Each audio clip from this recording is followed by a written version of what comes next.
Cukai Kepri, Barreskrim Polri, dan Lantamal 4 menggelar rilis usai berhasil menggagalkan upaya penyeludupan ratusan ribu ekor benih-benih lobster di perairan Berakit, Kabupaten Bintan.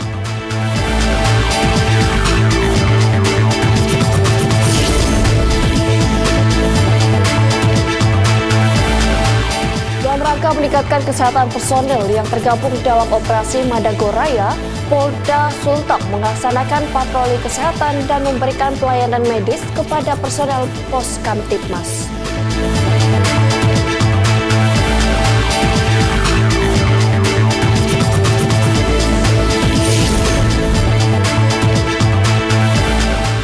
Guna menyambut hari jadi yang ke-22 tahun, Propam Polda Kaltim melaksanakan pembagian sembako yang dilaksanakan di Balikpapan, Kalimantan Timur.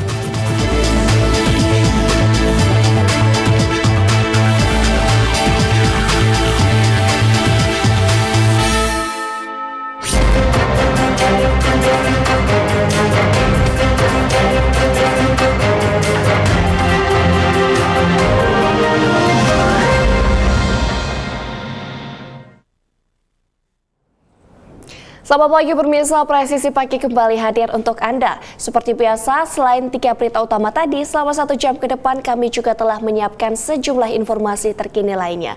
Bersama saya Bribda Joy Shunika, inilah Presisi Pagi selengkapnya.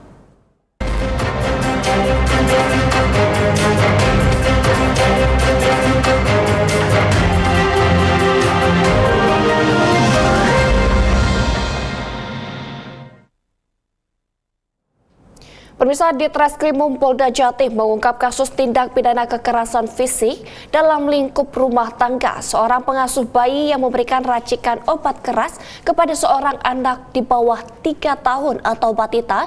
Dan berikut laporan Bribda Rizky Adi, reporter Bit Humas Polda Jatim. Baik pemirsa, Polda Jawa Timur melalui Ditreskrimum Polda Jawa Timur melakukan press release pengungkapan kasus tindak pidana kekerasan dalam lingkup rumah tangga dan penyalahgunaan wewenang dalam praktek kefarmasian. Berikut informasinya untuk Anda. Direktorat Reserse Kriminal Umum atau Ditreskrimum Polda Jawa Timur mengungkap kasus tindak pidana kekerasan fisik dalam lingkup rumah tangga. Berdasarkan laporan polisi nomor 498 tanggal 30 Agustus 2024. Dari hasil pengungkapan ini, Ditreskrimum Polda Jatim mengamankan sejumlah barang bukti, diantaranya 1 lembar hasil cek laboratorium atas nama korban dan 1 buah flash disk berisi rekaman CCTV yang ada di rumah orang tua korban. Selain itu juga menyita tangkapan layar atau screenshot percakapan WhatsApp tersangka dan 1 set screenshot atau tangkapan layar bukti pesanan obat-obatan pada aplikasi daring. Modus operandinya adalah tersangka meracik obat berwarna biru dan oranye, kemudian memberikan kepada korban dengan alasan ingin menggemukkan atau membuat si korban ini kelihatan lebih gemuk. Lebih jauh diterangkan untuk memberikan obat tersebut tidak ada dosis mencampurkan, kemudian memberikan kepada korban. Kemudian botol plastik yang digunakan untuk meracik obat berwarna biru dan oranye. Kemudian juga ada 30 butir pil berbentuk lonjong berwarna oranye, 30 butir pil berbentuk persegi 5 berwarna biru, 1 buah botol kecil warna putih berisi 7 butir pil lonjong berwarna oranye, dan 7 butir pil persegi 5 berwarna biru dengan tutup bertuliskan huruf Cina warna gold. Kemudian 1 bundle screenshot percakapan WA tersangka dan 1 bundle screenshot bukti pesanan obat-obatan pada aplikasi online. Berdasarkan hasil pemeriksaan, tersangka berdalih hal ini lazim diberikan para pengasuh bayi lainnya. Dan pengetahuan tersebut didapat tersangka dari sesama rekan pengasuh bayi.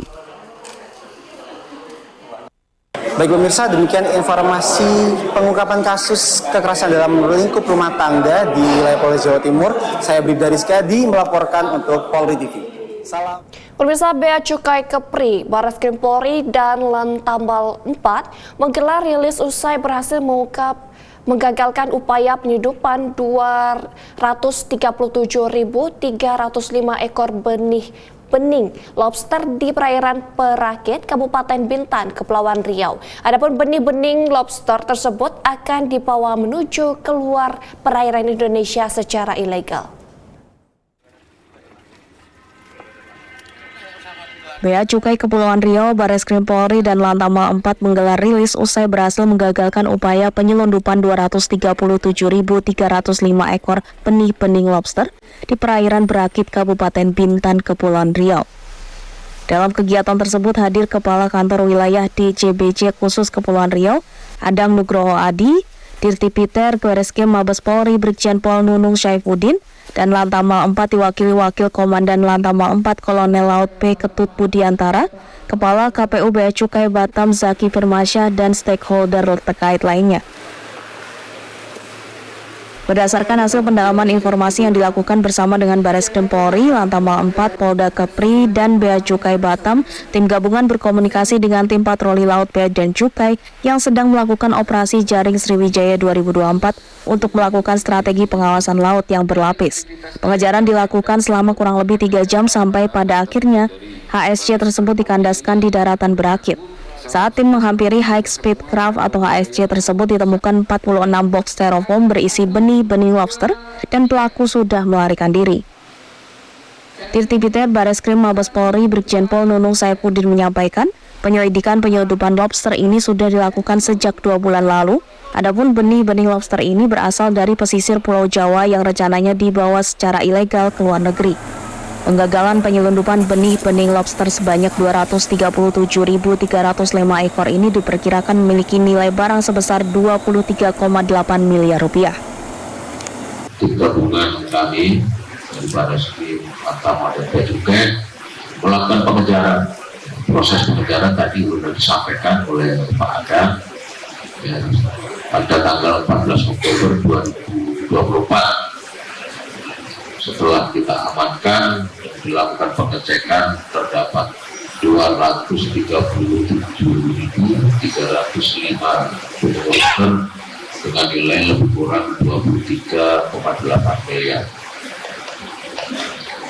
Untuk proses penyidikan, setelah kita mengamankan barang bukti tadi, ada 46 styrofoam yang berisi benih 237.000 benih lobster dan 1 unit kapal High Speed Craft.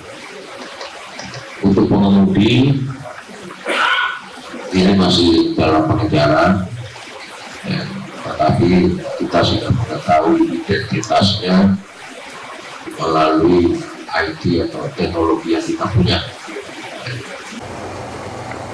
Akibat insiden ini, stasiun pelayanan TBK penyelundupan benih-benih lobster tersebut diduga melanggar Undang-Undang RI Nomor 44 Tahun 2009 tentang Perikanan dan atau Undang-Undang RI Nomor 21 Tahun 2019 tentang karantina hewan, ikan, dan tumbuhan.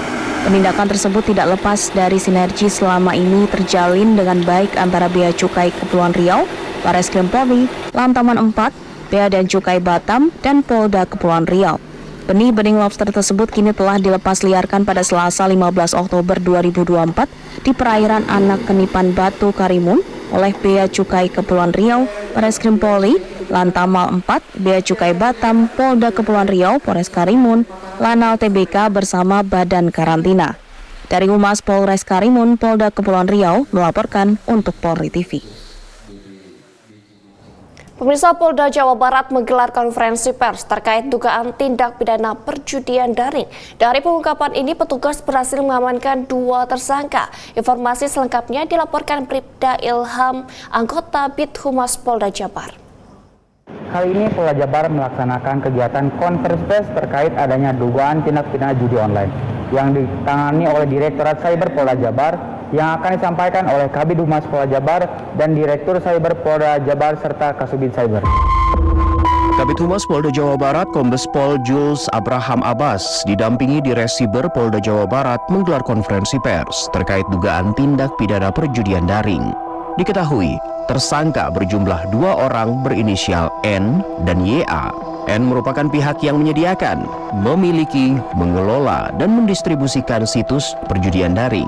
Para tersangka ini mengelola situs judi daring untuk masyarakat agar melakukan deposit minimal Rp20.000 untuk kemudian dikirim ke rekening penampung, selanjutnya dikirim ke beberapa rekening yang dikelola di Kamboja. Perkiraan penghasilan deposit per harinya sekitar 98 juta hingga 200 juta rupiah per hari.